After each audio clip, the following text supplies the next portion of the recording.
सकाळपासूनच राधिकाच्या डोक्यात विचारांची चक्र सुरू होते. संपूर्ण रात्र ती वेदनेने विव्हळत होती. आजपर्यंत इतके रडून रडून आता तिच्या डोळ्यातले अश्रू देखील संपले होते. रात्री खूप उशिरा शरीराच्या आणि मनाच्या त्या जखमा पांघरून तिला झोप लागली. सकाळी जाग आली आणि पुन्हा या नरकात असल्याची जाणीव होताच ती घाबरली. दारावरची कडी उघडून तो कधीही आत येईल आणि एखाद्या जनावराला मारावे इतक्या क्रूरपणे पुन्हा मारहाण करेल. त्याच त्याच प्रश्नांचा भडीमार सुरू होईल. आणि पुन्हा सारे तेच ते आणि तेच ते. राधिका आता या रोजच्या मारणाला कंटाळली होती. या त्रासातून आणि जाचातून तिला कायमचे सुटायचे होते. यावर आत्महत्या हाच उपाय तिला दिसत होता. पण आत्महत्या केल्यावर या नराधमाचा आणि त्याचा कुटुंबियांचाच फायदा होणार, हाही विचार तिच्या मनात येत होता. इतक्यात दारावर कुणीतरी आल्याची चाहूल तिला लागली आणि तिचे संपूर्ण अंग थरथरले. धाडकन दरवाजावर लाथ मारून त्याने त्या खोलीत प्रवेश केला. "काय ठरवलंस आहेस? बोल लवकर, सांग. आणणार आहेस की नाही तुझ्या बापाकडून पैसे? बोल लवकर, नाहीतर आज तुझा कायमचा सोक्षमोक्षच लावतो." त्याचे आग ओकणारे शब्द तिच्या कानात गरम गरम तेल ओतल्यासारखे तिला वेदनादायक वाटत होते. पण तिने एक चकार शब्दही काढला नाही तोंडातून. त्याच्या रागाचा पारा वाढतच होता. तो तोफेसारखा तिच्यावर शिव्यांचा मारा करीत होता आणि ती एखादा गतप्राण देहासारखी शांत होती. इतक्यात काही कळायच्या आत त्याने त्या खोलीत असलेल्या एका दांडा उचलला आणि तो तिच्या सर्वांगावर प्रहार करू लागला. तिच्या रक्ताने तो दांडा लाल झाला, तरी त्याने मारणे काही थांबवले नाही. ती बेशुद्ध झाली. तिला जाग आली तेव्हा ती एका हॉस्पिटलमध्ये होती. पापण्याची थोडीशी उघडझाप होत होती. "मी इथे कशी? कोणी आणले मला इकडे?" स्वतःला प्रश्न विचारत ती निपचित पडून होती. इतक्यात एक नर्स त्या खोलीत आली. "अरे वा, तू शुद्धीवर आलीस. खूप खूप खूप छान झाली. थांब हा, मी तुझ्या नातेवाईकांना कळवते." असे म्हणून नर्स वळणार इतक्यात तिच्या अंगात कुठून बळ आले कुणास ठाऊक. तिने नर्सचा हात घट्ट पकडला आणि मानेने नकारार्थी मान हलवली.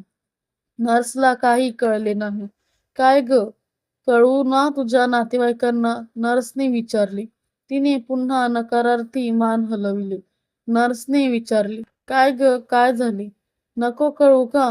राधिकाने मान हलवली, पण यावेळी होकारार्थी. "सिस्टर, मी इथे कशी आले? कोणी आणले मला?" राधिकाने विचारले. "एक तरुण मुलगा तुला इथे घेऊन आला," नर्सने सांगितले. "तो मुलगा म्हणजे शेखर. भावजीच असतील असा अंदाज राधिकाने लावला." नर्सने तिला इंजेक्शन दिले आणि थोड्याच वेळात तिला झोप लागली. बऱ्याच वेळाने तिला जाग आली. वॉर्डमधून थोडा आवाज येत होता. थोड्याच वेळात एक प्रसन्न व भारदस्त व्यक्तिमत्वाची स्त्री आणि तिच्या सोबत 10-12 जणांनी राधिकाच्या खोलीत प्रवेश केला. त्या महिलेंनी राधिकाच्या हातात मिठाई आणि साडी दिली. राधिकाच्या देखण्या रूपाकडे ती स्त्री एकटक पाहतच राहिली. चेहऱ्यावर इतक्या जखमा असूनही ती जर इतकी सुंदर दिसत आहे तर प्रत्यक्षात किती सुंदर असेल ही, असा विचार त्या महिलेच्या मनात आला. तिने राधिकाची चौकशी करण्यासाठी काही प्रश्न विचारले, पण राधिका उत्तर देण्याच्या मनस्थितीत नव्हती. त्या स्त्रीने आपले कार्ड राधिकाच्या हातात दिले.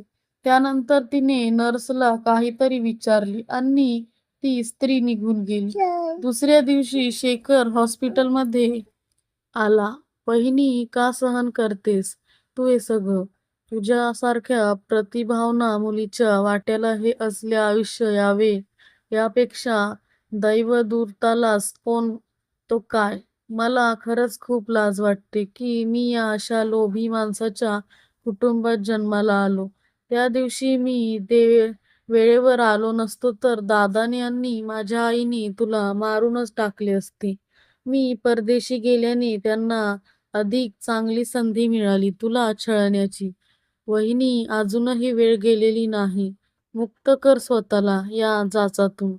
तुझ्या जागी दुसरी कोणी मुलगी असती तर ती केव्हाच सोडून गेली असती. माझा तुला पूर्ण पाठिंबा आहे. घटस्फोट मिळवण्यासाठी मी तुला मदत करेन. तुझे हे हाल मला बघवत नाहीत. तुझ्या या भावाची विनंती समज. आणि हो, कणखर. राधिका फक्त ऐकत होती. तिच्या डोळ्यातून घळाघळा वाहणाऱ्या अश्रूंनी शेखरचेही हृदय हेलावले. वहिनी, आता पुरे झालं. आता मलाच काहीतरी करावं लागेल. इतक्यात नर्स त्या खोलीत आली. तिने शेखरला बाहेर बोलावले आणि काल हॉस्पिटलमध्ये आलेल्या त्या महिलेबद्दल शेखरला सांगितले. शेखर त्वरित राधिकाजवळ गेला.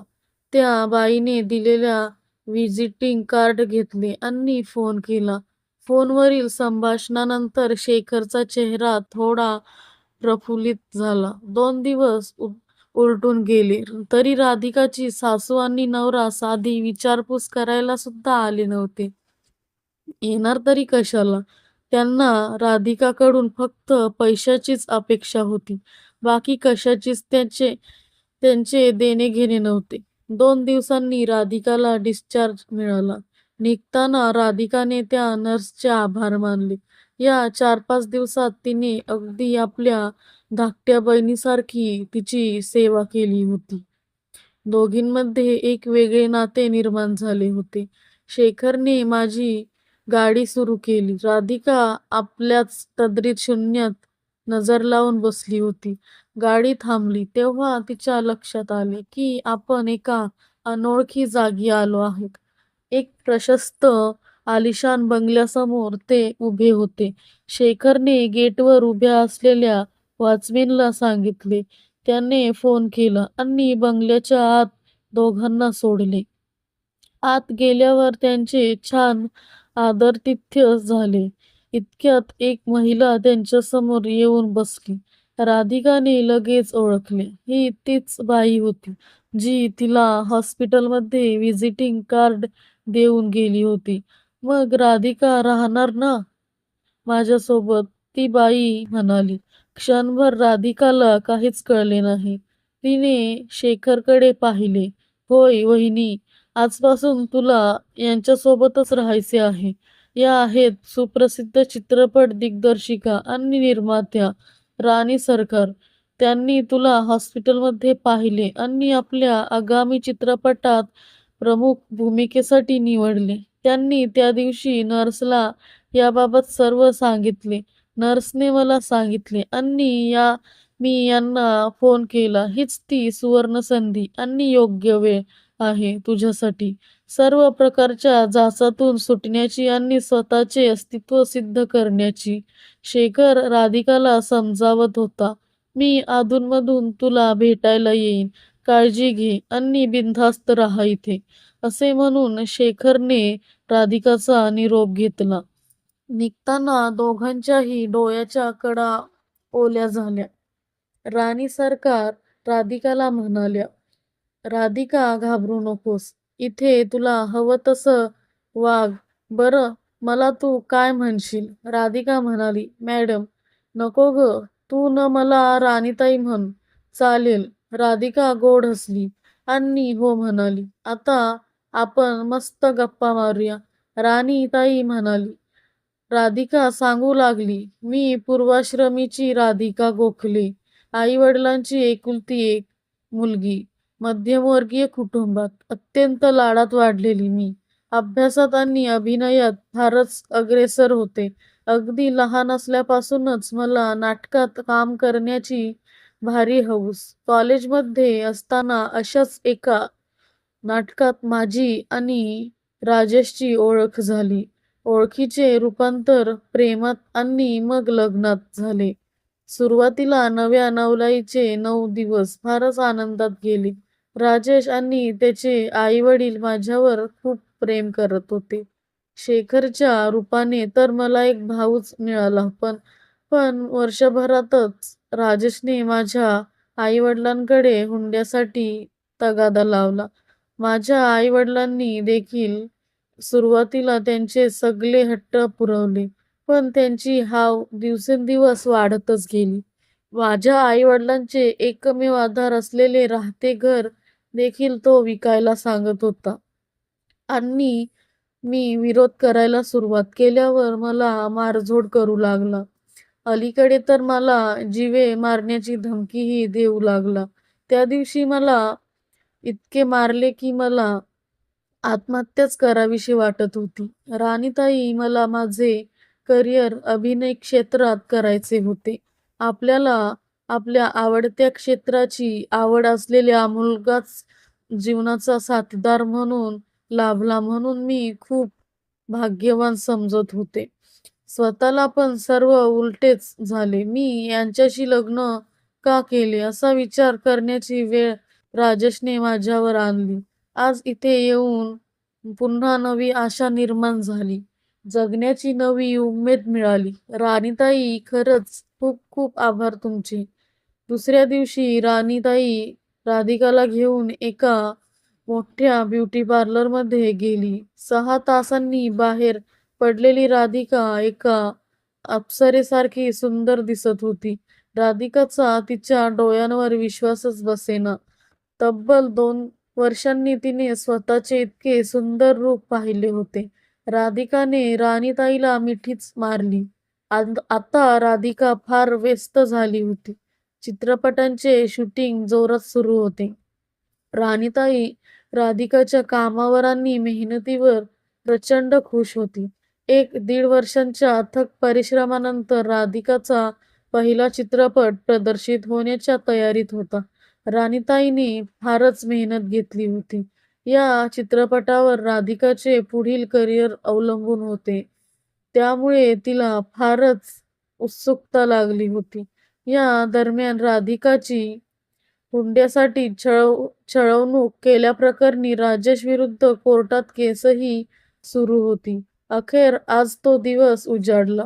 प्रमुख अभिनेत्री राधिका असे होर्डिंग जागोजागी लागले होते. चित्रपट प्रदर्शित झाला आणि एका रात्रीत राधिका प्रसिद्धीच्या शिखरावर जाऊन पोहोचली. तिच्याकडे अनेक चित्रपटांच्या ऑफर्स येऊ लागल्या. आता तिची गणना नंबर 1 वर होत गेली. हे सगळे राधिकाला स्वप्नातच वाटत होते. 6 महिन्यानंतर एके सकाळी चहा पिताना रोजच्याप्रमाणे राधिकाने वर्तमानपत्र वाचायला घेतले. पहिल्या पानावर मोठी बातमी होती की ती वाचताच राधिका उडलीच.